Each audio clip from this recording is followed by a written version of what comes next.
हर देश के इतिहास में कुछ ऐसे मिशन होते हैं जो इतिहास की किताबों में दर्ज नहीं होते, न ही न्यूज़ चैनलों की बहस में शामिल होते हैं, लेकिन उनके असर से दुश्मनों की रूह कांप उठती है।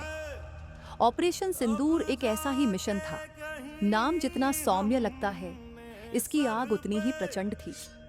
एक ऐसा सीक्रेट ऑपरेशन जिसे कभी आधिकारिक तौर पर स्वीकार नहीं किया गया, लेकिन जिसने आतंक के अड्डों को ऐसा सबक सिखाया कि पाकिस्तान की सीमा के पार एक अजीब सी चुप्पी छा गई। ये कोई शो ऑफ नहीं था, ये था एक जवाब, बिना बोले, बिना चिल्लाए। एक ऐसा जवाब जिसमें भारत ने दुनिया को बता दिया कि अगर हमारे जवानों का खून गिरेगा तो हम चुप नहीं बैठेंगे। साल था 2020।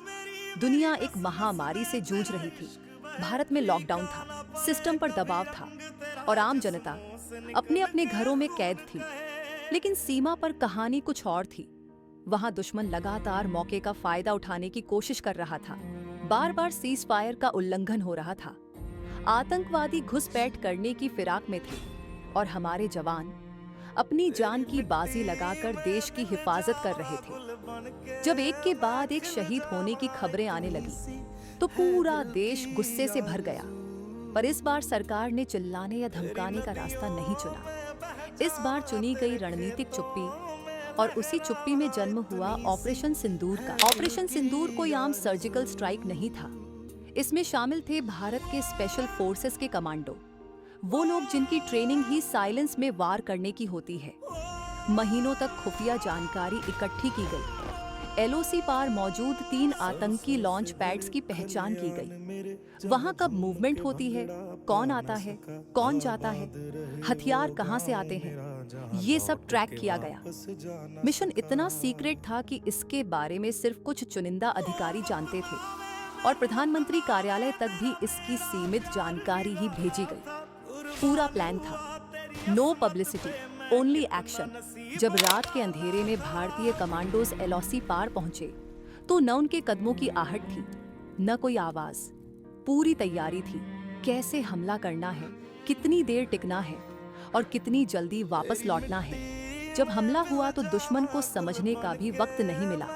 गोलियां चली, बारूद फटा और देखते ही देखते वो तीनों कैंप जलकर राख हो गए जो भारत में आतंकी भेजने की प्लानिंग कर रहे थे। सिर्फ 40 मिनट चले इस मिशन में 20 से ज्यादा आतंकवादी मारे गए। ये हमला इतना सटीक था कि किसी भारतीय सैनिक को एक खरोंच तक नहीं आई।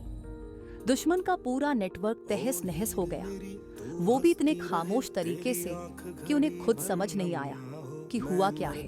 इसके बाद पाकिस्तान की मीडिया और सेना ने चुप्पी साध ली। न कोई बयान, न कोई प्रेस कॉन्फ्रेंस। कुछ जगहों पर अफवाहें फैली कि भारत ने एलओसी पार हमला किया है, लेकिन भारत की ओर से कोई प्रतिक्रिया नहीं आई। सरकार की तरफ से न कोई दावा, न कोई क्रेडिट लेने की कोशिश। और यही थी इस ऑपरेशन की सबसे बड़ी जीत, एक ऐसी खामोशी जो गूंज से कहीं ज्यादा असरदार थी। पाकिस्तान के अंदर अस्पतालों में घायल आतंकियों की तस्वीरें वायरल होने लगी, लेकिन कोई कुछ कह नहीं सका, क्योंकि भारत ने कुछ कहा ही नहीं, सिर्फ अपना काम किया और लौट आया। ऑपरेशन सिंदूर को ये नाम यूं ही नहीं दिया गया। ये सिंदूर उस माँ के माथे का प्रतीक था जिसने अपने बेटे को देश के लिए खोया था। ये ऑपरेशन सिर्फ एक रणनीति नहीं, एक श्रद्धांजलि थी उन शहीदों को जिनका खून चुपचाप मिट्टी में समा गया था।